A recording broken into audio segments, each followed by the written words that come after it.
অশ্লীলতাই চুব নোৱাৰাকৈ ধুনীয়া হৈ পৰে কিছুমান সম্পৰ্ক।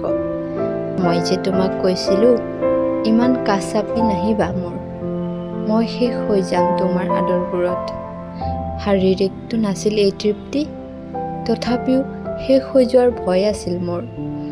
অশ্লীলতাই চুব নোৱাৰাকৈ ধুনীয়া এই নামবিহীন আমাৰ সম্পৰ্ক। মই হাঁহোঁ, তুমি মোক চোৱা, মই কান্দোঁ, তুমি মোক মনোৱা, মই অভিমান কৰি আঁতৰি যাওঁ, তুমি মোক হাতত ধৰি ৰখোৱা। প্ৰাপ্তি অপ্ৰাপ্তিৰ লেনদেন চুব নোৱাৰে আমাৰ এই ধুনীয়া সম্পৰ্ক।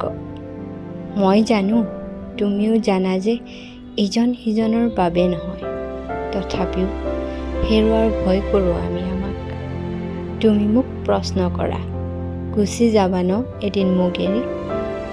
প্ৰচণ্ড আৱেগে মোক মোহাৰি পেলায়। মনতে ভাবোঁ, কি হ'ব আমাৰ এই সম্পৰ্কৰ ভৱিষ্যত?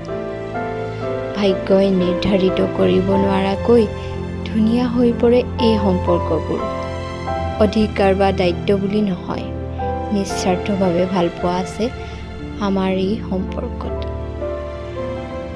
প্ৰাপ্তি নাই, কিন্তু সুখ আছে। ভৱিষ্যত নাই, কিন্তু জীৱন আছে। নাম নাই, অথচ সম্পৰ্কটো আছে। প্ৰেম বুলি নহয়, কিন্তু অপৰিসীম ভালপোৱা আছে।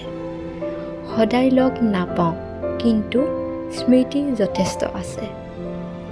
আৰু সেইবাবে কওঁ, অভিমান আছে যথেষ্ট, কিন্তু আঁতৰি যাব নোৱাৰোঁ, কাৰণ অশ্লীলতাই চুব নোৱাৰাকৈ আমাৰ মাজত আছে এই ধুনীয়া সম্পৰ্ক।